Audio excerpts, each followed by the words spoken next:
Hello, I'm back with another video about creative workshops and what I learned in 5 years of hosting to prepare you if you feel like you want to host art workshops in your community and to just give some insights and not to gatekeep. So today I want to talk about why adults stop being creative and what I've observed in my workshops.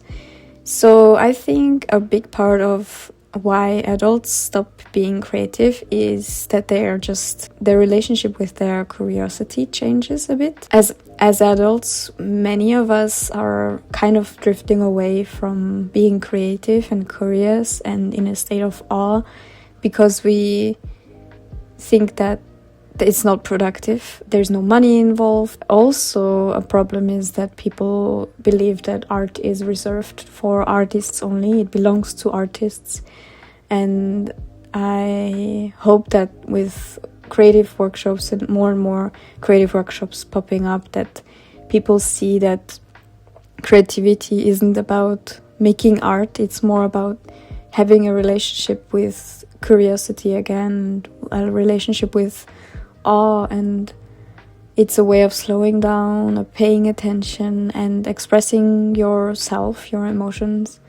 And also it's about solving problems and reconnecting with ourselves and with others. And when you make something, no matter what, you create a space to listen to yourself differently. So I want to share with you how I got into workshops. So it was mainly in schools and I was mainly working with kids. So it started with kids workshops. And as children, creativity is something that we do really natural.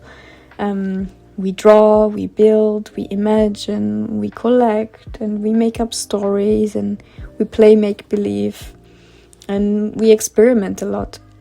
And that's just something that we naturally do, like as kids.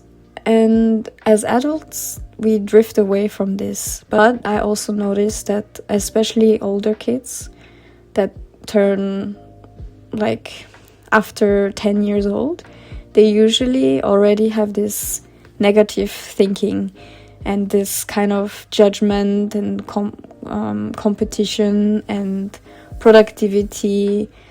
So I feel like there's this shift happening when we turn 10, when we go into higher level education. So primary school, we're still children and suddenly we become small adults. And that kind of messes with our perfectionism, with our judgment or fear of being judged and our productivity culture. And I observed that in the workshops people become more like children again, and I think that's really beautiful, and I hope that we can give that to people to connect with their inner child. And many adults say that they are not creative, and when they come to my workshops, a lot of people start with feeling the need to introduce themselves, saying, "Hi, my name is, but I'm not creative, and I'm this and that." And I just wanted to say to him, and then I also said to everyone, that people are creative in their own way, and it shows up differently for different people. It's in the way you dress, it's in the meals you cook, it's how you solve problems, it's how you decorate your home, and also how you organize a trip, or how you tell a story, and how you host your friends, or it shows up in simply how you move through life. So I've met a lot of people that said that they are not creative, but I also never met a person that wasn't creative. But from a young age, we are comparing ourselves to others, and people don't really give themselves permissions to play anymore. So for people that say that are not creative, I always tell them there's no need to become an artist in the workshops. the goal is just to be curious and to become more curious again. I think that is my main goal.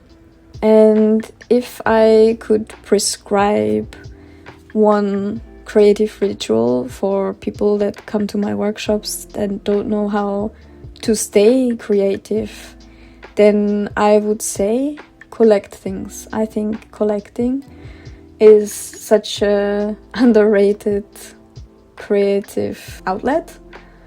It can be just a flower on your walk, a train ticket, a photograph, a receipt, or a color combination that you love, a sentence that you heard, anything that feels worth keeping for whatever reason.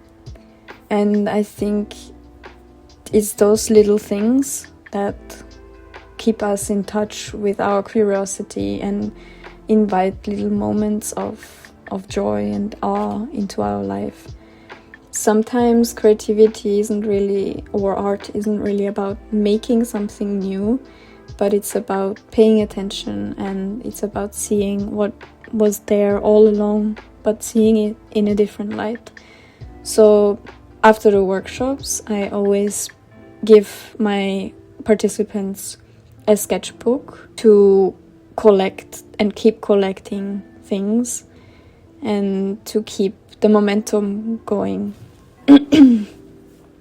So that's a tip that I would want to share with everyone.